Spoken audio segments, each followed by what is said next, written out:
Bonjour à tous et merci de nous retrouver sur Monaco Info pour cette nouvelle édition. Voici le sommaire.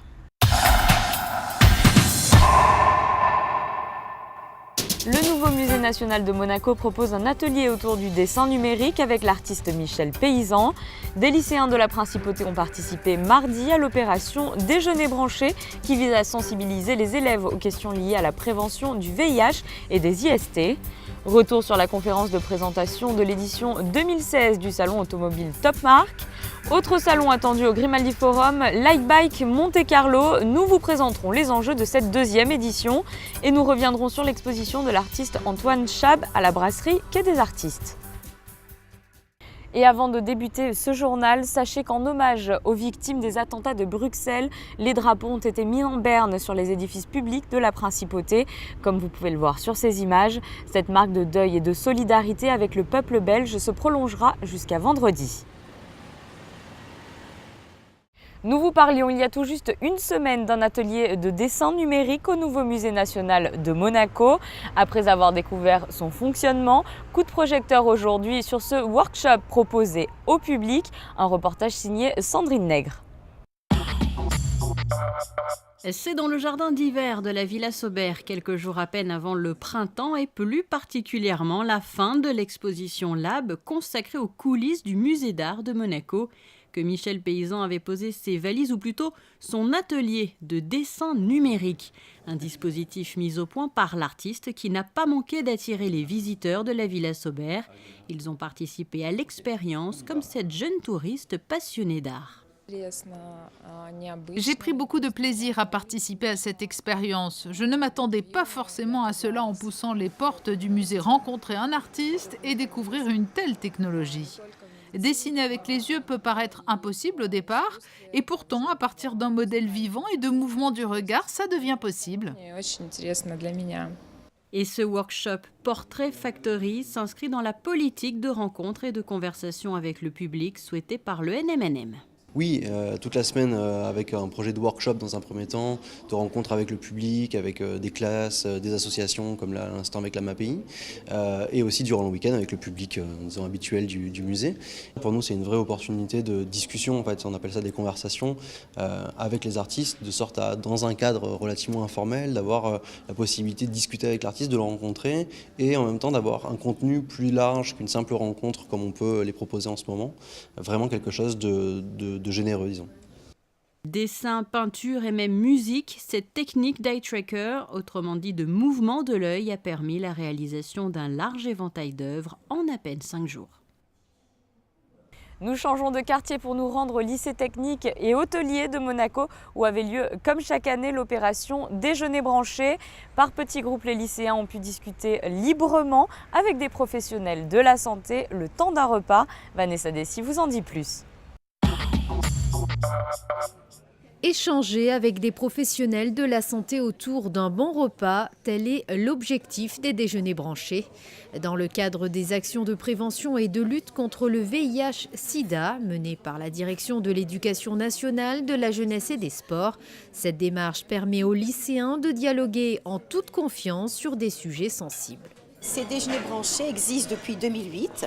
C'est à l'initiative d'une élève de seconde à l'époque qui a proposé aux professeurs de se réunir dans un lieu convivial pour que les élèves aient moins d'a priori et qu'ils puissent parler en toute liberté. Pendant 3 semaines, à raison de 2 repas par semaine, les élèves de seconde se réunissent autour d'une table.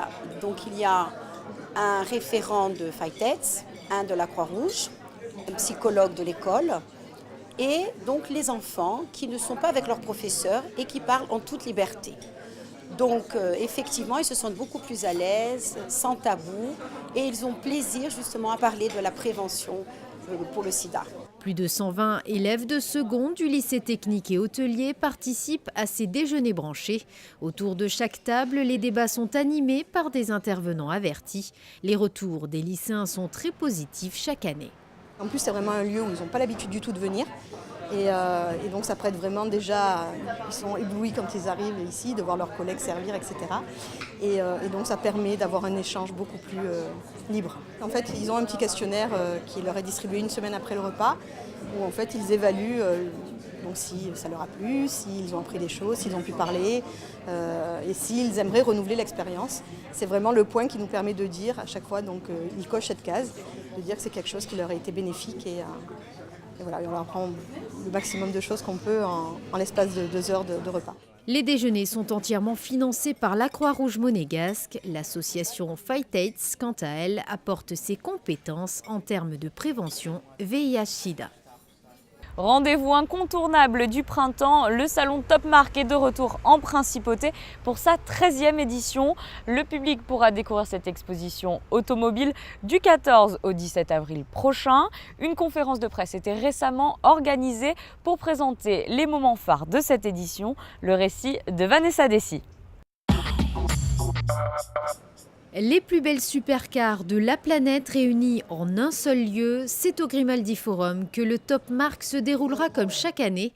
Pour cette 13e édition, des véhicules verts et révolutionnaires seront mis à l'honneur. Je pense que c'est en phase avec notre souverain et ses idées.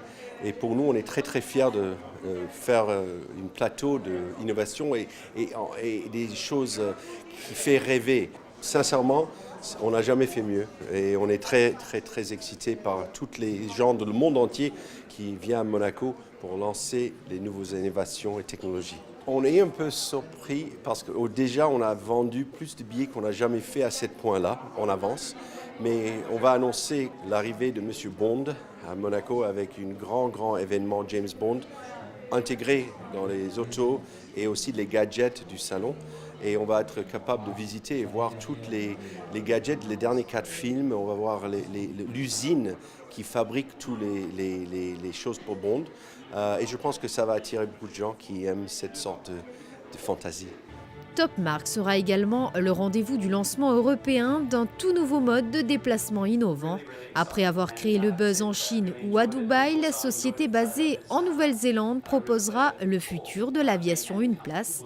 Les visiteurs auront également la chance de découvrir d'autres véhicules, comme une collection de vélos électriques venus tout droit d'Australie ou la première planche volante au monde alimentée par ventilateur électrique, un jet surf hybride. Ça vient de l'États-Unis. C'est une société qui va faire une nouvelle forme de transportation qui s'appelle Arcaboard. Et c'est une planche volante. Et je pense que l'idée de faire venir de l'États-Unis à Monaco pour lancer, c'est en phase avec l'image. Le salon Top Marque, c'est du 14 au 17 avril prochain au Grimaldi Forum pour acheter, essayer ou tout simplement rêver. Autre salon attendu prochainement au Grimaldi Forum, l'iBike Monte Carlo sera de retour en Principauté du 3 au 5 juin. Frédéric Elion a assisté à la conférence de présentation de cette édition 2016.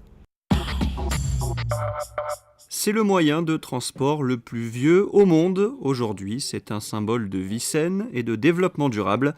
Le vélo a toujours la cote au XXIe siècle et possède son salon à Monaco, le l'iBike Monte Carlo, consacré au vélo d'exception. Pour la 2e année, le Grimaldi Forum accueillera du 3 au 5 juin plus de 120 exposants, des créateurs qui viendront présenter leurs nouvelles machines, des vélos haut de gamme mêlant tradition, technologie et art. L'année dernière, on a eu beaucoup de vélos qui étaient faits en bois ou bambou.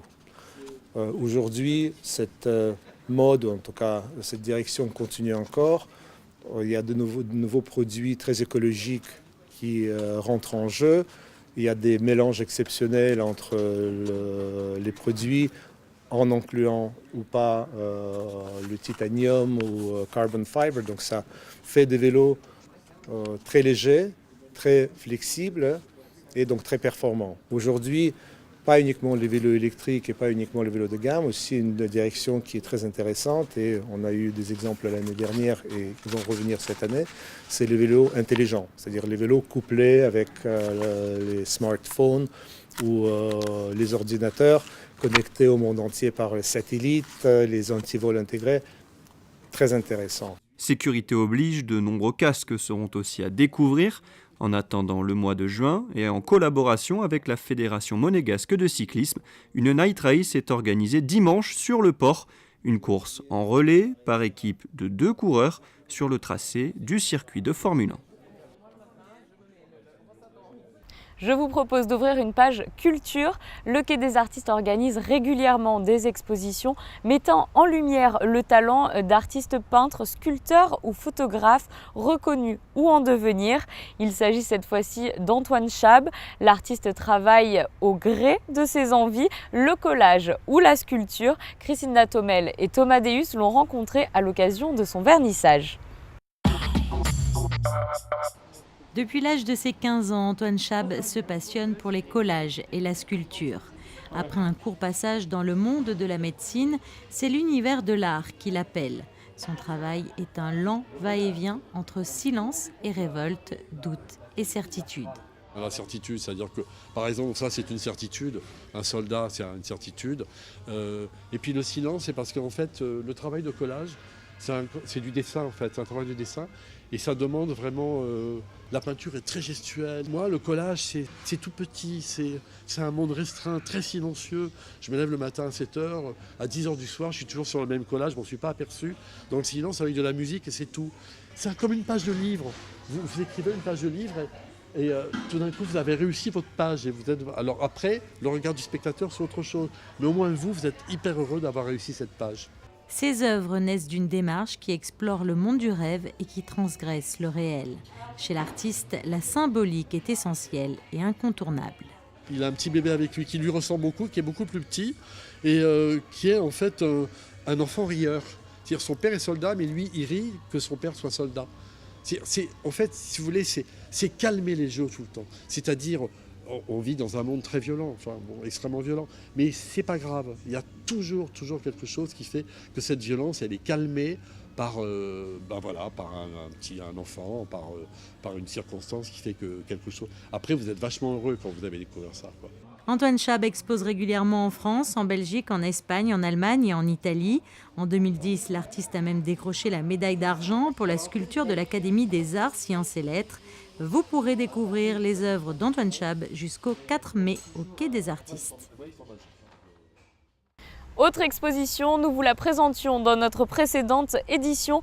Tabanaba au musée océanographique a été inauguré officiellement par le prince souverain mardi soir. Pour l'occasion, le musée avait pris des allures de bush australien. Lors de cette soirée, le prince Albert II a pu parcourir cette nouvelle exposition consacrée aux arts des peuples de la mer. Voici pour l'essentiel de l'actualité en principauté. Je vous propose à présent de passer aux prévisions météo de ces prochains jours. Découvrez la météo avec Eclectic. Galerie, Interior Design, Art and Gifts. Jeudi, retour d'un temps largement ensoleillé, les températures seront en avance sur la saison. Il faudra compter 11 degrés dans la matinée et 17 degrés dans l'après-midi. Vendredi, ciel légèrement voilé, les températures resteront agréables. Pour ce week-end, le temps se dégradera progressivement. Samedi, le soleil sera plus hésitant que les jours précédents. Quant à dimanche, les nuages feront largement leur apparition. Il faudra même compter sur un risque de pluie au cours de la journée. Les températures seront en baisse avec 13 degrés au plus chaud de la journée. Vous avez découvert la météo avec Eclectic. Galerie, Interior Design, Art and Gifts. Ce journal est à présent terminé. Je vous propose de retrouver dans un instant un nouveau numéro de votre magazine La Ligne Verte, consacré cette fois-ci au mode de déplacement non polluant et notamment aux ascenseurs qui permettent de traverser la principauté quasiment sans effort. Sandrine Nègre les a testés pour vous. Je vous dis quant à moi à très bientôt sur Monaco Info.